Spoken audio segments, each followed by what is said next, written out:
Olá a todas e todos que nos acompanham, boas-vindas a mais um mergulho profundo. A nossa missão hoje é destrinchar absolutamente todos os detalhes de um evento que parou o Rio de Janeiro. E o Brasil inteiro, né? Com certeza. Francamente, quem acompanha futebol pelo país afora sentiu o peso dessa final do Campeonato Carioca entre Flamengo e Fluminense. É sempre um privilégio estar aqui para dissecar esses temas. E, bom, falar de uma final entre dois rivais desse calibre exige que a gente olhe muito além das quatro linhas. Exato. E para guiar essa nossa exploração, nós estamos com um material excelente em mãos, baseando a nossa discussão fortemente em uma análise tática e de bastidores feita pelo canal Fla Já. Material que mostra muito bem essa intersecção complexa, sabe? Estratégias táticas, aquela pressão psicológica extrema e o impacto financeiro. Sim, o financeiro dita o planejamento de uma temporada inteira.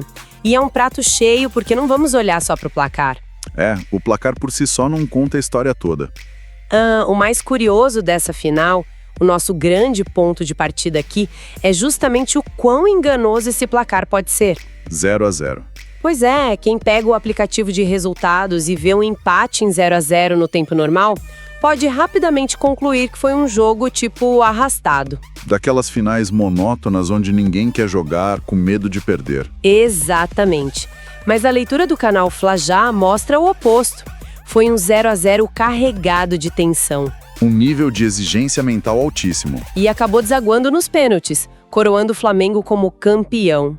É o 7º tricampeonato consecutivo do clube na história do torneio. O que por si só já é um dado que chama muita atenção. E para contextualizar o peso estatístico disso, a conquista fez o Flamengo alcançar a marca de 40 títulos do Carioca. 40. É muita coisa. É um distanciamento interessante no topo da tabela histórica. O Fluminense, que é o rival direto e tem uma tradição gigantesca, tem 33. Uma diferença de 7 taças. Sim, em um torneio com mais de um século de disputas acirradas, essa diferença consolida uma hegemonia estadual considerável. Não é apenas colocar mais um troféu na estante. É dominar a narrativa local. Exato. Estabelecer um domínio sobre o seu maior adversário. Certo. Vamos desempacotar isso. Porque a gente não pode falar dessa marca de 40 títulos sem olhar para a campanha inteira. Que foi bem conturbada no início. A palavra campanha parece até pequena para descrever a montanha-russa que o Flamengo viveu. Quem nos escuta e não acompanhou rodada a rodada talvez não saiba. Mas eles chegaram a flertar com o rebaixamento. Perigosamente. Logo no início do estadual, para quem não está familiarizado, tem aquele quadrangular do rebaixamento. O mini torneio dramático entre os piores para decidir quem cai. E o risco existiu porque o clube tomou a decisão de usar a equipe sub-20 nas primeiras rodadas. O que é fascinante aqui é como essa decisão reflete muito a loucura do calendário do futebol brasileiro, sabe? Os clubes grandes tentando poupar o elenco principal, alongando a pré-temporada, mas utilizar garotos da base em uma competição profissional contra equipes do interior que estão se preparando há meses? É um risco gigante, um risco calculado que quase cobrou um preço altíssimo. A análise levanta um ponto sobre a resiliência institucional do clube. E do quase desastre absoluto ao título máximo. Requer uma correção de rota drástica. E bota drástica nisso. A maior prova dessa correção, e acho que o elemento mais cinematográfico dessa final, foi o fator Leonardo Jardim. A estreia relâmpago. A gente precisa falar desse impacto. Ele foi apresentado na quinta-feira, dia 5. E o jogo decisivo foi no domingo, dia 8. Exato. Ele teve exatamente 3 dias no cargo. 90 minutos de bola rolando, mais os pênaltis, para levantar a primeira taça. Como alguém implementa qualquer ideia em 72 horas? A resposta curta é: não implementa. Pelo menos não no sentido tático profundo. Aqueles esquemas complexos que a gente gosta de debater. Sim. A análise deixa claro que, com 3 dias, não existe tempo para mudar posicionamento de linha defensiva de forma radical ou treinar jogada ensaiada. Então, o que ele fez? O que o Leonardo Jardim fez, e o que costuma funcionar nesses choques de gestão de curtíssimo prazo, é um trabalho quase puramente de simplificação. Simplificação no sentido de focar no básico bem feito. Isso, e gestão emocional.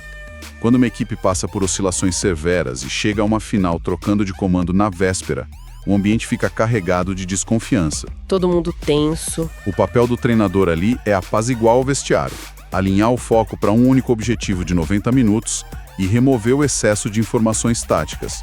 Para não confundir os jogadores sob pressão. E tem o fator humano óbvio, né? Todo jogador quer mostrar serviço para o chefe novo. Ah, com certeza. Isso gera um pico de concentração. Uma intensidade que, em um jogo único, pode ser mais determinante do que meses de treinamento. É um choque de adrenalina no sistema do time e a análise do Flagel já aponta que esse choque transpareceu logo nos primeiros minutos. No Maracanã. O primeiro tempo começou com um domínio claro do Flamengo e não foi um domínio estéril, só tocando a bola de lado. Criaram chances reais. Teve aquele lance perigoso com Samuel Lino, que tinha endereço, mas foi travado de forma providencial pelo James do Fluminense. Um bloqueio crucial. E logo depois o Pedro, que precisa de meio metro para causar estrago, conseguiu finalizar, obrigou o Fábio a fazer uma defesa importante. Esses lances iniciais são fundamentais para a gente entender o xadrez da partida. O Flamengo tentou capitalizar em cima dessa energia nova. Asfixiar o Fluminense logo de cara. Quando o James consegue aquele bloqueio e o Fábio defende o chute do Pedro, eles não estão apenas evitando gols. Eles estão segurando o ímpeto psicológico. Se o Flamengo abre o placar ali nos primeiros 20 minutos com um técnico de 3 dias... A narrativa do jogo seria completamente outra. O Fluminense precisou operar em alerta máximo. E suportaram bem, não ficaram encurralados o tempo todo. A fonte descreve que o Fluminense conseguiu responder. Aquela chegada aguda com Serna. Já dentro da área. E quem teve que aparecer de forma cirúrgica para desviar para escanteio foi o Varela. Salvou o Flamengo ali. E depois dessa troca de golpes, o jogo deu aquela esfriada tática. As equipes recuaram, estudando os riscos, e o primeiro tempo acabou sem gols. Mas o segundo tempo foi outra história. Sim. Aqui é que a coisa fica realmente interessante. A volta do intervalo trouxe um panorama completamente diferente. O Fluminense simplesmente assumiu as rédeas. Essa virada de momento é o que torna a análise tática tão rica. O ajuste de vestiário do Fluminense foi claramente superior. Eles conseguiram adiantar as linhas. Começaram a ocupar os espaços que o Flamengo dominava na primeira etapa. O material do Flajá destaca um lance que ilustra bem isso. Uma tabela muito veloz envolvendo o Hércules, que desmontou a marcação. E encontrou o Lúcio Acosta entrando na área. Ele não hesitou, bateu de primeira. Uma finalização difícil que obrigou o Rossi a se esticar inteiro. Aquela defesa manteve o Flamengo vivo. A torcida rubro-negra já estava apreensiva com o volume tricolor. O Flamengo só foi assustar de verdade de novo aos 32 minutos. Aquela cabeçada do Arrascaeta. Passou por cima do travessão. Se conectarmos isso com um cenário maior, a gente vê um comportamento padrão em decisões de jogo único. Qual comportamento? O Fluminense dominou a posse e as ações ofensivas na segunda etapa, mas esbarrou no Rossi e na própria dificuldade de penetrar uma defesa retraída. O Flamengo abriu mão do controle. Aceitou sofrer defensivamente e passou a depender de um contra-ataque ou bola parada, como a do Arrascaeta. Quando o relógio marca 35 minutos do segundo tempo em um clássico empatado... O medo de cometer um erro fatal costuma sobrepujar a vontade de arriscar. É a paralisação pelo risco. O peso de sofrer um gol aos 40 minutos faz os laterais subirem menos, os volantes evitam passes arriscados. E o jogo se desenha para o empate. E como a rede não balançou, a definição foi arrastada para as penalidades máximas. Muita gente chama isso de loteria. O que é um grande erro. A nossa fonte deixa claro o nível de preparação e resiliência mental exigido. Não tem nada de aleatório. Chamar pênalti de loteria é ignorar a carga de estudo, a análise de batedores e a psicologia do confronto isolado. Tivemos um duelo de gigantes ali. O experiente Fábio pelo Fluminense e o Rossi pelo Flamengo. A dinâmica psicológica muda drasticamente a cada cobrança. E o roteiro dessa final foi particularmente cruel. Muito cruel.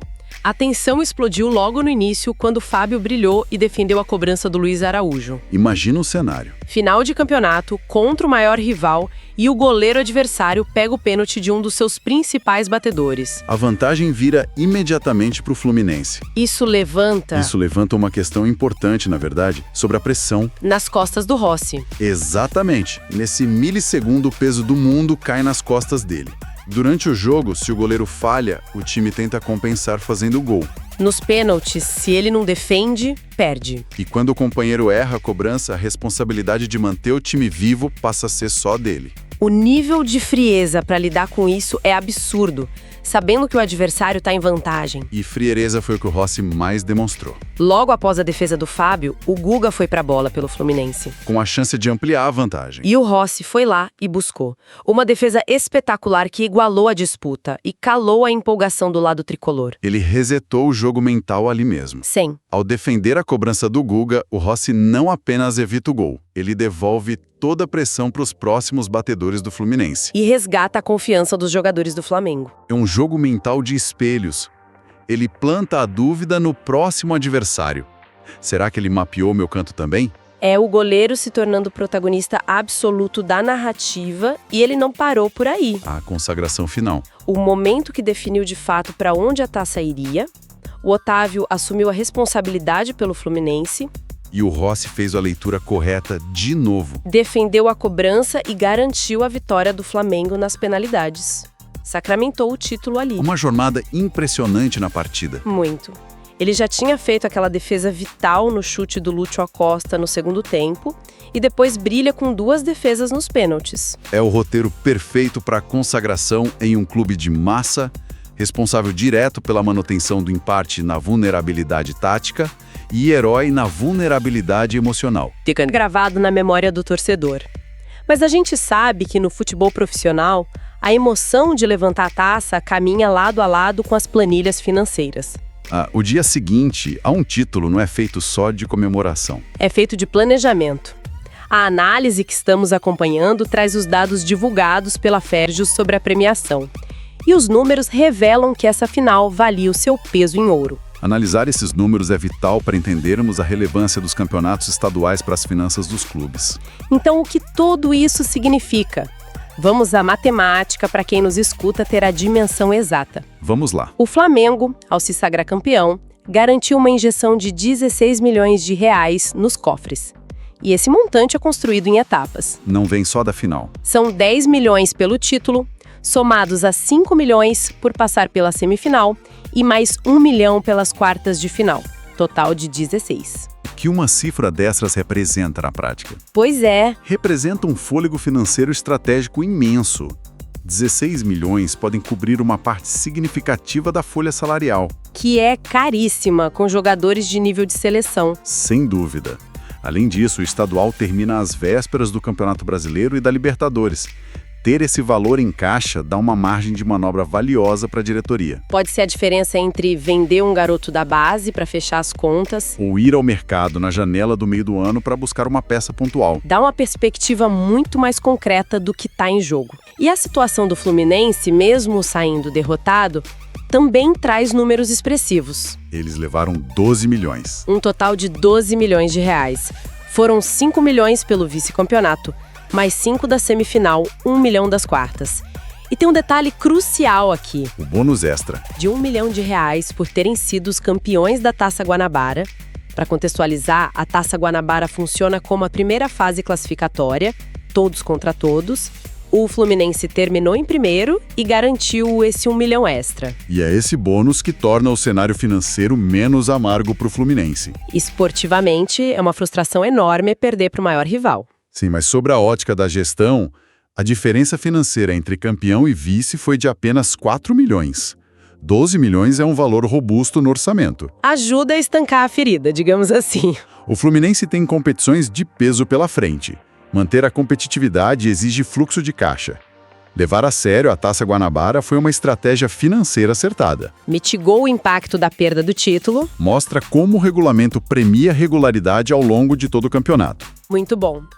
Conseguir enxergar as engrenagens financeiras por trás da paixão muda a forma como a gente assiste a essas decisões. Muda completamente. Bom, estamos caminhando para o fim da nossa análise de hoje.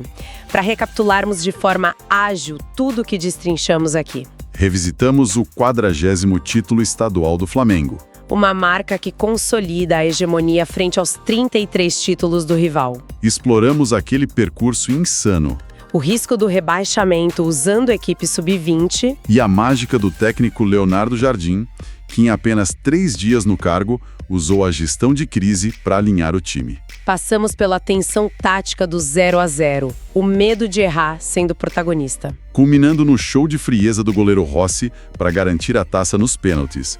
E por fim, vimos como os 16 milhões para o campeão e os 12 para o vice moldam o planejamento do ano. É um excelente resumo de um evento que entregou muito material para estudo. Realmente. E para fecharmos a nossa conversa, eu gostaria de propor uma reflexão para nossa audiência, baseando-me unicamente nos fatos que o canal Fla já nos apresentou hoje. Vamos lá. Pensem o seguinte: se um clube tem a estrutura para ir do risco real de disputar um rebaixamento com garotos da base, até a conquista do título máximo utilizando um treinador que teve apenas 3 dias de trabalho no cargo. É um contraste absurdo. O que isso revela sobre a dinâmica das competições de tiro curto?